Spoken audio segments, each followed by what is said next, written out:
The desert is quiet now. The long years of wandering have ended, and Israel stands at the edge of the Jordan River.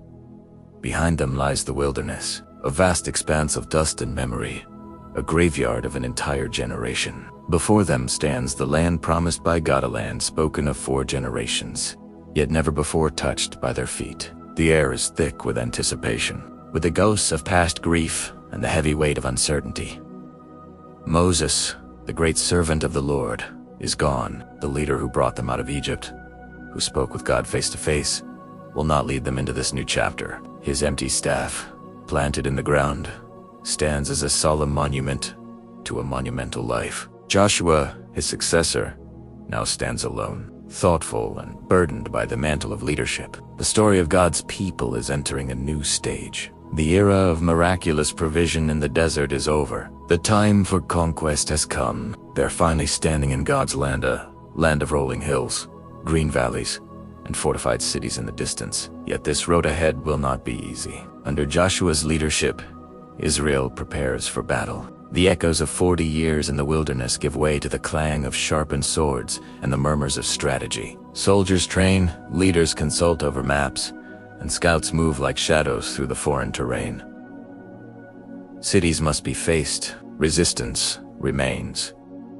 Each of the 12 tribes must fully take possession of what God has given them. This is not just a gift to be received, but an inheritance to be claimed through struggle and faith. Years later, near the end of his life, Joshua will call the people together one last time. He will urge them to renew their covenant, to remember who they are, and more importantly, who truly rules over them. But even as he speaks, a shadow of the future looms. What follows will be a troubling cycle. As the book of Judges will reveal, Israel will forget the Lord, fall into corruption and idolatry, cry out for help in their suffering, and be rescued by a deliverer only to fall again once the crisis has passed. It is a heartbreaking pattern of rebellion and redemption.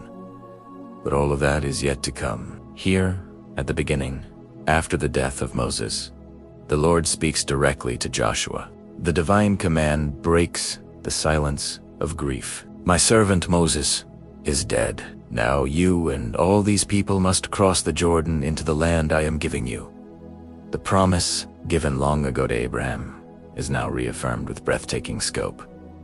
Every place where your foot touches will be yours, from the wilderness to Lebanon, from the great river, the Euphrates, to the great sea on the west. This is a declaration of divine ownership, a grant of territory that stretches far beyond what they can see. More important than the land itself is the promise of God's own presence. Joshua stands near the Jordan at sunrise, bathed in a golden light. The Lord's voice is an anchor in the storm of his own doubts. No one will be able to stand against you all the days of your life. As I was with Moses, so I will be with you. I will never leave you nor forsake you.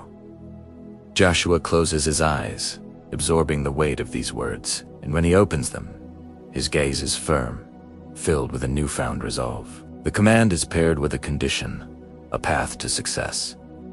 Be strong and courageous. Be careful to obey all the law my servant Moses gave you. Meditate on it day and night, so that you may be careful to do everything written in it. Do not be afraid. Do not be discouraged, for the Lord your God will be with you wherever you go.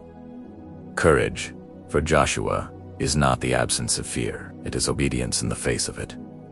With this divine mandate, Joshua immediately acts.